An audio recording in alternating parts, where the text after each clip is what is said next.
Most facilitators rely on the same methods over and over again. Brainstorming, sticky notes, and generic templatized workshop exercises. But the best facilitators, the ones who run game-changing sessions that clients rave about, use a completely unique set of tactics. These are the things that separate an average facilitator from one that actually drives breakthroughs. Today, I am going to share 9 facilitation tactics that took me years to figure out myself. My name is Dee Scarano, and I've been a professional facilitator for over 10 years. I've trained thousands of people in the art of facilitation and collaborated with some of the biggest brands in the world. Over the years, I've tested hundreds of facilitation techniques. Some worked, some flopped. But through trial and error, I found the tactics that consistently make a session run smoother, faster, and with better results. And today, I am going to walk you through 9 of those tactics, things you can start using in your very next session to instantly improve the way you facilitate. So let's get into it. Tactic number 1, behind the scenes preparation. Most facilitators think a workshop starts when people walk into the room, but elite facilitators know that it starts way before the session begins. Workshop preparation is about much more than just planning an agenda. It's about understanding the expectations, defining the purpose, and thoughtfully crafting every minute of the experience so it fits the context of the situation. When I have the first conversations about a workshop, I ask a specific set of questions to try and uncover the real underlying needs. There's always an important reason for a facilitator to be brought in. Some reason that the team can't easily do this on their own. As a facilitator, you could apply pre-baked workshop recipes, but if you pay a little more attention to understanding the real needs, you'll be able to choose better methods and craft exercises that are more likely to achieve success. Tactic number 2, setting the scene. Once you've decided on the workshop plan, it's important to ensure that participants arrive in the right mindset. This could be as simple as a well-crafted pre-read, a short intro video, or a targeted email that answers key questions like, why are we here? What should I be thinking about beforehand? When participants walk in already primed for the discussion, engagement skyrockets. People always respond better when they know what they're walking into and why they should care. A common facilitation mistake is to expect that everyone in the room is already on board with you being there. Don't assume that's the case. You can take charge before you even start by setting the scene ahead of time. Tactic number 3, the priming effect. The first 10 minutes of a session dictate how the rest will go. If people start disengaged or confused, that energy carries through. The priming effect is about using the opening moments to get everyone aligned and ready to contribute.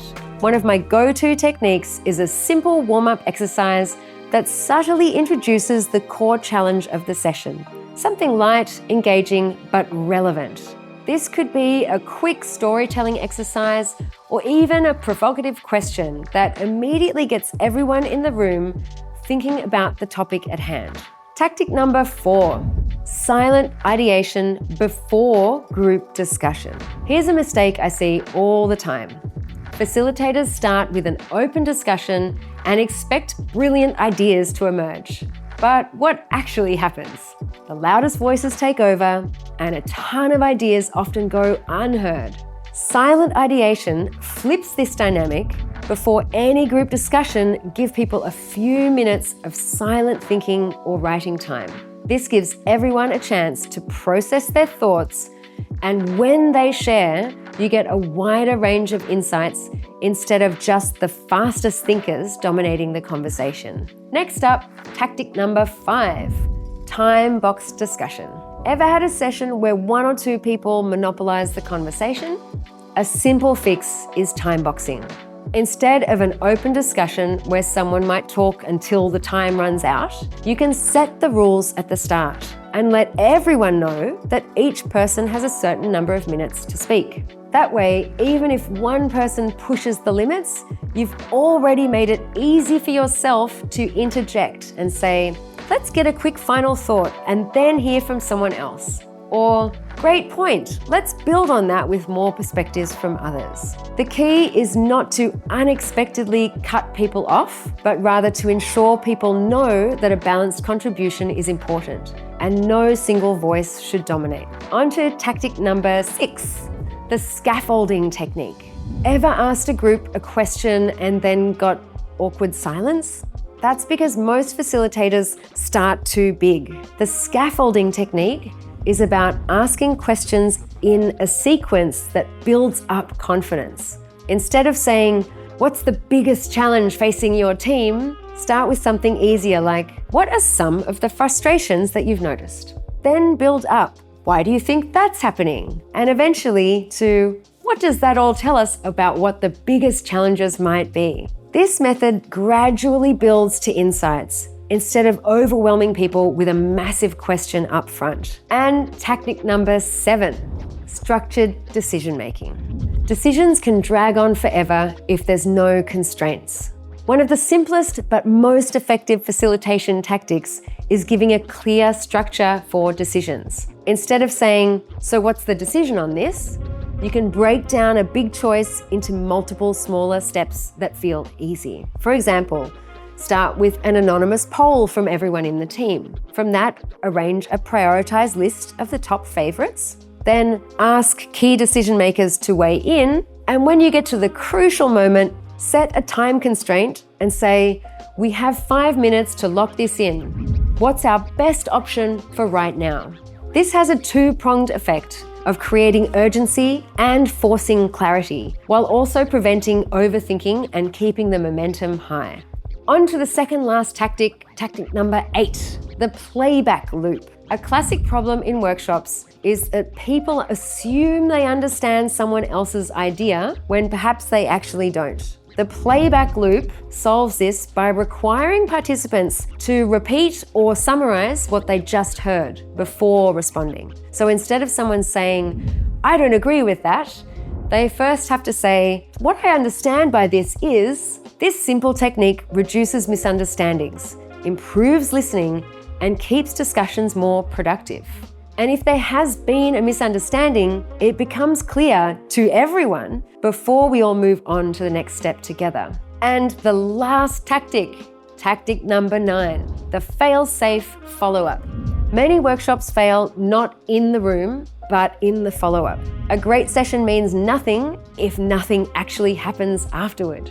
The best facilitators don't just document notes. They design the follow-up process. Instead of a vague, "We'll check in next week," create a structured follow-up. Assign clear action items, set short deadlines, and here's the real trick. Make the follow-up another working session, not just a meeting. Instead of meeting to discuss progress, meet to actually do the next thing together. It could simply be an hour in people's calendars, but plan to facilitate that hour with structured input from the people with action items from the workshop. These 9 tactics are just a glimpse into what separates good facilitators from truly great ones. But here's the thing, facilitation isn't just about memorizing methods. It's about knowing how and when to apply them, how to understand the real needs, and how to adapt as you go. And that's what I teach in my free in-depth training. It's a 90-minute breakdown of everything I've learned about running powerful, high-impact workshops. If you're serious about leveling up your facilitation skills, this training will give you the insights, the tools, and the confidence to run workshops that don't just engage people, but actually drive real outcomes. You can sign up for free using the link in the description. Go check it out now, and I'll see you inside. If you've enjoyed this video, please let me know in the comments which topics you'd like me to cover in future. Give the video a like and subscribe to my channel for more content just like this. Thanks so much for watching, and I'll see you again soon.